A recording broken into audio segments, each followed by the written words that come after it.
बता रहे थे कि नाव में जाएंगे, बताएंगे यही कुछ जगह आगे जा कर के हम नाव पकड़ेंगे, फिर उस गांव में जाएंगे। देख रहे हैं अभी भी गांव के अंदर पानी लगा हुआ है, सटा हुआ पानी। और ये रास्ता जो है ना, ये जिस पे अभी मैं मौजूद हूँ, ये पुल पे, ये भी पहले नहीं था ना सर? जी नहीं, पहले नहीं था। 4-5 साल हुआ इसको बने हुए। 4-5 साल हुआ इसको बने हुए, नहीं तो जिस हिसाब का ये रोड है, मेन रोड, अगर इस तरीके से ऊंचाई अगर वो रोड का भी होता, आगे वाला रोड भी जो बिजली का खंभा वो वाला भी होता, तो बुझ जाइए कि फिर इतनी तकलीफ नहीं होती। नहीं, तकलीफ नहीं होती फिर। तो चलिए नाव पर चल के देखते हैं, फिर वो गांव वाले का जानते हैं हाल। तो आप देख सकते हैं कि अभी नाव आ रहा है, तो नाव पे बैठ करके फिर हम लोग जाएंगे और गांव की स्थिति देखेंगे, वहाँ के लोगों से पूछताछ करेंगे कि क्या है माहौल, सरकार की तरफ से क्या कुछ आप लोग को राहत मिला या नहीं। तो अभी आप देख रहे हैं कि ये नाव हमारी ओर आ रहा है और यही नाव से हमको जाना पड़ेगा उस गांव में। गांव का जा कर के हाल देखेंगे, वहाँ के लोग से पूछताछ करेंगे। तो चची आप कहाँ जाएंगे? बलहा जाएंगे। बलहा जाइएगा। आपका नाम क्या हुआ? अजमतुन्निसा। तो कितने देर से आप बैठे हुए? 1 घंटा से बैठे हैं। 1 घंटा से क्यों बैठे हुए आप? नाव के इंतजार। नाव के इंतजार से। तो खाना वाना खाए हैं या नहीं? नहीं। तो अभी आप देख रहे हैं कि नाव के इंतजार में इस इलाके के लोग 1-1 घंटा 2-2 घंटा से बैठे हुए। नाव वाले भाई भी आगे, और छोटे छोटे बच्चे हैं जो ये मेहनत कर रहे हैं। और खेपने वाला भी कोई मुस्तकिल आदमी नहीं है, खेपने के लिए भी कोई मुस्तकिल मजदूर नहीं है। बच्चे लोग अपने से खेपते हैं, अपने से खेत। जी, ये बहुत मुश्किल का सामना करना पड़ता है, जिसकी वजह से बहुत मेहनत करते हैं इस बच्चे लोग को। कुछ इन लोग को भी इमदादी तौर पे से मिलना चाहिए कि कम से कम सरकार की तरफ से छोटे छोटे बच्चे हैं, ये मेहनत का काम कर रहे हैं और एक दूसरे को इस पार से उस पार पहुंचाते हैं। तो चलिए अब हम कमरा इस पे बैठ करके, नाव पे बैठ करके हम देखते हैं। तो आप देखिए कि ये नाव चालू हो गया। अब हम जाएंगे उस गांव के अंदर और वो गांव वाले से पूछेंगे। तो दिखा दीजिए उस ओर भी अभी ये लोग खड़े हुए हैं और सड़क पे भी दिखा दीजिए। वो देख रहे हैं कि ये इस इलाके की स्थिति देख रहे हैं कि लोग किस तरीके से नाव पर बैठ करके जाते हैं और गांव का संपर्क किस तरीके से टूट चुका है। बहुत बुरी स्थिति है इस गांव का, बलहा का। चाची आप लोग आते जाते तो आप लोग को डर नहीं लगता है? क्या करें, डर तो लगता ही है, हमारे पेट के मारे क्या करना नहीं पड़ रहा है, कमतौल बाजार करना ही पड़ रहा है। तो आप लोग तो काफ़ी ज़ईफ़ हैं, तो आप लोग को तो और तकलीफ़ होती होगी? बहुत तकलीफ होती है। घर भी जाएंगे तो ना पानी हेल के जाएंगे घर आंगन में। आंगन में भी अभी पानी लगा हुआ हाँ, है? लगा हुआ कादू। बल्कि ये 4 से 5 रोज से जो है ना सूखा मौसम है, बारिश नहीं हो रही है, तब ये हाल है। पानी कुछ घटा है 1 हफ्ता से, तो तब ये हाल अभी तक जो आपको नज़र आ रहा है कि रोड अभी भी डूबा हुआ है। तो देख रहे हैं छोटे बच्चे कितना मेहनत कर रहे हैं। कम से कम सरकार को इस छोटे छोटे बच्चे पे भी तरस खाना चाहिए कि ये नाव खेप रहा है हम लोग को, इस गांव वाले को। और ये इलाके के अंदर बहुत सारे लोग हैं और बहुत सारे बच्चे हैं जो जगह जगह पर नाव चला रहे हैं और ये मेहनत कर रहे हैं। तो देखा, ये चारों ओर पानी ही पानी है, जैसा लगता है समंदर है, समंदर के जैसा लग रहा है। जैसे हमने बॉम्बे के अंदर भी देखा है समंदर को, उसी तरीके से ये सब लग रहा है। दिखा दीजिए तो पूरा पानी ही पानी, पानी ही। देखिए एक नाव वहाँ से जा रहा है वो मस्जिद के पास। बस इसी तरीके से नाव का आना जाना लगा हुआ है। 3-4 साल पहले बना है, अगर बना ना होता तो और बुरी स्थिति होती इस इलाके का। चलिए गांव में जाल के दिखाते हैं। हाँ तो चलो।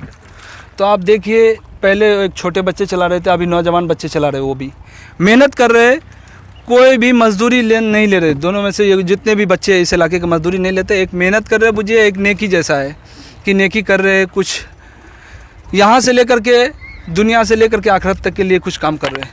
ये बात है ना हजरत? जी, नेकी कर रहे हैं। कोई मजदूरी नहीं, किसी की नहीं, बाहर वाला हो या गाँव वाला हो। तो चलिए हम इन लोग से पूछते हैं, बच्चे लोग से, आप लोग पढ़ाई वढ़ाई कर रहे हैं क्या? बाबू आप पढ़ाई करते हैं क्या? जी, पढ़ाई करते हैं। कौन से क्लास में? 11th में। 11th में। बाबू आप पढ़ाई कर रहे हो? जी। कितने, कौन सा क्लास में? 7 में। 7 में। देखिए दोनों बच्चे स्टूडेंट हैं और पढ़ाई भी कर रहे हैं। और तो अभी देखिए थोड़ी देर में हम गांव में पहुंच जाएंगे। अभी भी हम नावों के अंदर है, काफ़ी समय लग गया है आने जाने में। लगभग के 10 कितना टाइम लग करीब लगता है जाने में, 10 से 15 मिनट लगता है जी। तो आप इसी गांव के हैं? जी मैं इसी गांव का हूँ। तो आप लोग को बहुत तकलीफ होती है। बहुत तकलीफ है, बहुत ज़्यादा तकलीफ है। तो सरकार को कुछ कहना चाहते हैं? सरकार को हम कहना चाहते हैं कि हमारे गांव के रोड की व्यवस्था कीजिए, करें। संपर्क टूट गया हुआ आपके गाँव? संपर्क पूरी तरीक़े से टूटा हुआ, हर तरफ का रोड डूबा हुआ है। तो कुछ राहत आप लोग को नहीं मिलती? नहीं, हम लोग को कभी राहत नहीं मिला है, कभी भी नहीं? कभी भी नहीं मिला है। राहत मिला होता तो रोड बना होता। रोड बना भी, एक रोड बना है तो वो ऐसा रोड बना है कि कोई काम का नहीं है। रोड टूट गया है, 10 दिन पहले बनाया है, अब वो पानी में टूट गया पूरा। तो एक रोड बना भी है, संपर्क हुआ है गांव से, वो भी टूट गया है। कितना दिन पहले बना था? 10 दिन तालाब से पहले बना है और उसके बाद वो तालाब में डूब गया है, तो अब टूट ही गया होगा वो। हाँ, नया रोड है तो क्षतिग्रस्त ज़रूर हो गया होगा। तो अब हम बहुत जल्द गांव में पहुंचेंगे, यहाँ के लोग से पूछेंगे। जब तक के लिए कैमरामैन साहब। रोड पे अगर आप चले जाइएगा ना तो आपको कितना रेत चल रहा है उधर। क्या बोले आप? हम बोल रहे हैं कि अगर आप यहाँ पे ये अगर हमारे रोड पे गाँव गए का ना, रोड है, ये भी कोई रेत आदमी में। बच नहीं पाता। यहाँ पे अगली बार इतना डूबा था मगर आदमी सबको बचा लिया गया। नाव ये पे- भी एक रोड है, हाँ, ये गांव भी से रोड है, संपर्क देखिए। है। देख रहे हैं यहाँ पर पुल भी है। बांस तास सबको तोड़ ताड़ दिया, देखिए ना। तो आपके गांव में तो बिजली का खंभा भी नहीं लग रहा, वो तो कैसे हाँ, आपके गांव में लाइट? सही सब डूब जाता है, लाइट ड्राइवर नहीं करता है। तो सड़क के किनारे किनारे तो बिजली का खंभा होना चाहिए ना। देख रहे हैं यहाँ से तो ये वाईफाई का है, वाईफाई का वाईफाई का है। अच्छा, ये वाईफाई का है। तो चलिए हम अब थोड़ी देर के बाद पहुँच इस गांव के अंदर। हम बल्हा गांव में पहुँच चुके हैं। ये पुरबारी मोहल्ला है। तो यहाँ अब जा कर के हम देखते हैं। पानी देख लीजिए कितना भरा हुआ चारों ओर। ये गांव वाले का संपर्क टूट जाता है जब बारिश के समय में। बाढ़ग्रस्त के इलाका है, जब बारिश आती है तो संपर्क टूट जाता है। तो अभी हम बल्हा गांव के मुखिया जी के पास आए हुए हैं। तो मुखिया जी का नाम पूछेंगे और यहाँ की स्थिति क्या है, कौन कौन लोग आए थे, क्या राहत चल रहा है इस गांव के अंदर सरकार के द्वारा, वो सब पूछेंगे। तो अभी हम बल्हा गांव के जो मुखिया है साहब हैं, उनके पास पहुंच चुके हैं। तो अब मुखिया साहब से हम पूछेंगे कि आपका गांव कैसा है, आपके गांव के अंदर राहत मिल रही है सरकार की तरफ से या नहीं, कौन कौन लोग आए हुए थे जो आपसे संपर्क किया। तो मुखिया साहब सबसे पहले आप अपना नाम बता दीजिए। मेरी पत्नी मुखिया है, अच्छा, आपकी पत्नी? रोशन बेगम। रोशन बेगम। मेरा नाम मोहम्मद जिया हुआ। जियाउल जिया। जिया साहब।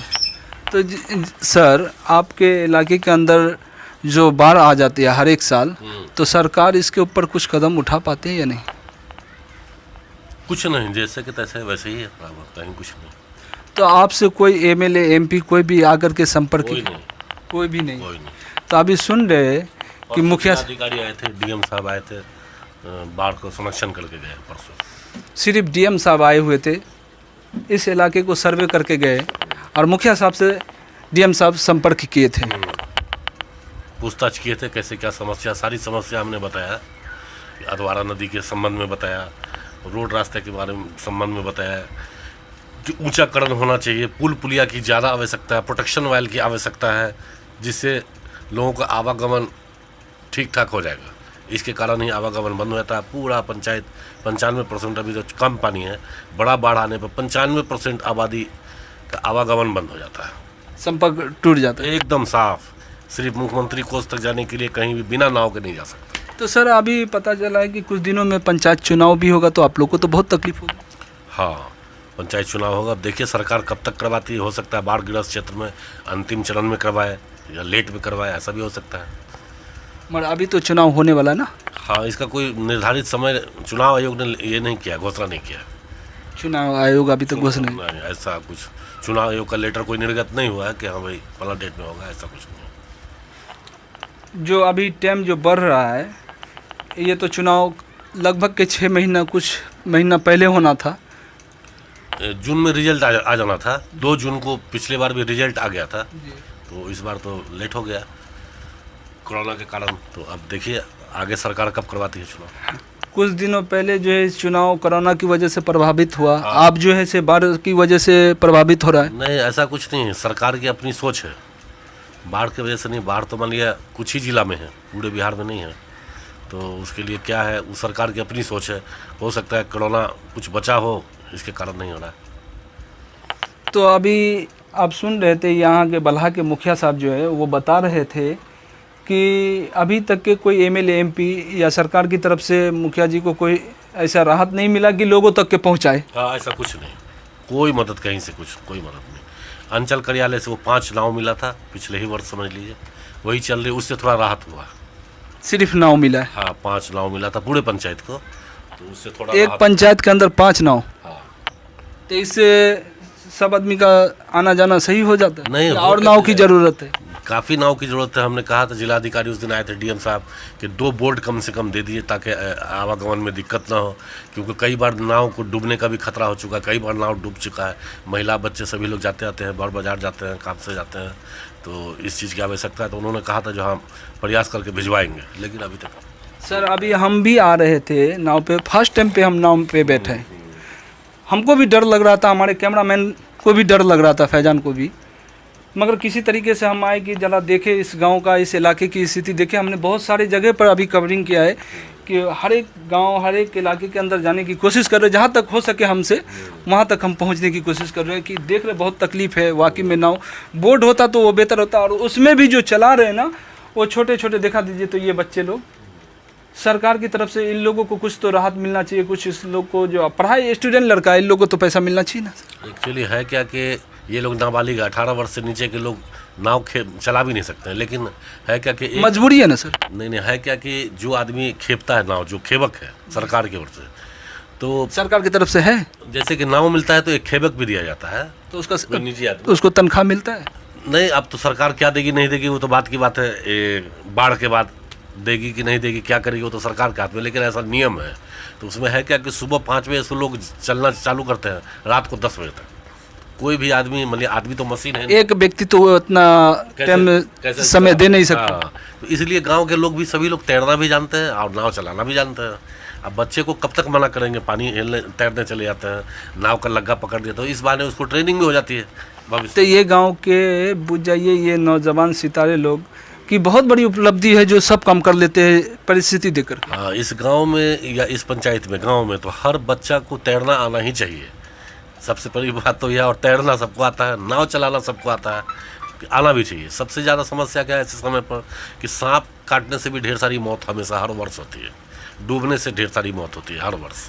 ये सब समस्या है। इसके लिए तो सरकार अगर ठीक ठाक से चाह ले तो सरकार के लिए कोई चीज़ बहुत बड़ा चीज़ नहीं है। सरकार को जब देखना चाहिए कि बारिश का समय है तो एक कैंप लगाना चाहिए, डॉक्टरों का कुछ रात खाने पीने का भी, ये सब कुछ इंतजाम नहीं?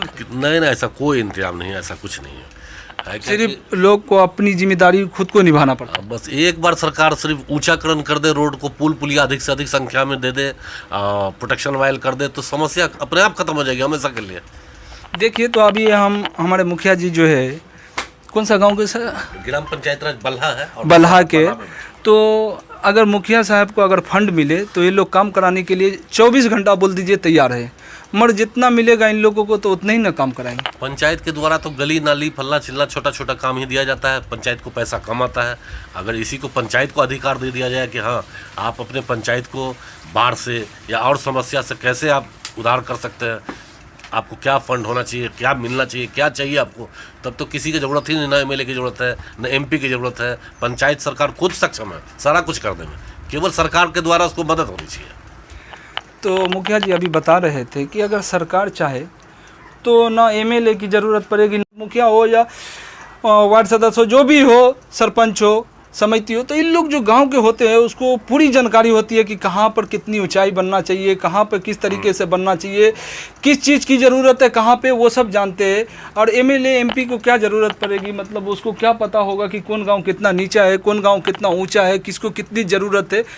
तो मुखिया जी अभी बता रहे थे कि अगर ये चीज़ अगर हमारे मुखिया के हाथ में मिल जाए तो ये सब बेहतर होता है। हाँ, पंचायत सरकार को मिले तो बहुत ही सुविधा हो जाएगा, क्योंकि पंचायत सरकार जनप्रतिनिधि जो होता है मुखिया, वो 24 घंटा में 24 घंटा अपने ग्रामीणों के साथ रहता है जी, इसलिए उसको ज़्यादा जानकारी है।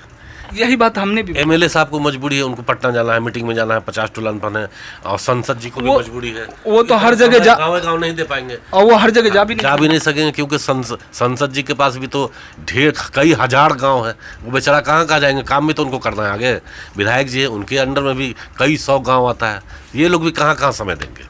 इसलिए ग्राम पंचायत राज पंचायत को मजबूत करे सरकार, तो उससे सारे निदान हो जाएगा। तो अभी सुन रहे थे मुखिया जी को और देख भी रहे थे आप तेज बिहार पे, कि मुखिया जी को अगर ये सब चीज़ अगर मिल जाए तो ये हम भी बोल रहे हैं, और जहाँ तक कि मेरा अनुभव है ये सच है कि अगर मुखिया जी जो है ना ग्रामीणों के साथ रहते हैं और वो हर एक समस्या को जानते हैं, और बता भी दिए कि एमएलए एमपी साहब को टाइम नहीं रहता है, तो उस हिसाब से मुखिया साहब सबको जहाँ भी जितने भी मुखिया जितने भी पंचायत है सबको फंड मिलना चाहिए, वो अपने हिसाब से काम करा लेंगे। तो आप देख रहे थे तेज बिहार, हमारे कैमरामैन फैजान के साथ मैं मोहम्मद इखलाक उर्फ राजू। आपको अच्छा लगे तो लाइक सब्सक्राइब कीजिए, एक दूसरे पर शेयर कीजिए।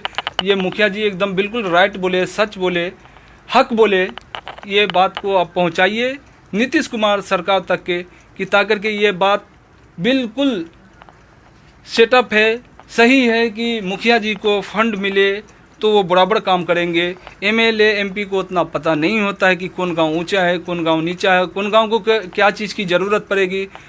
तो आप देख रहे थे तेज बिहार।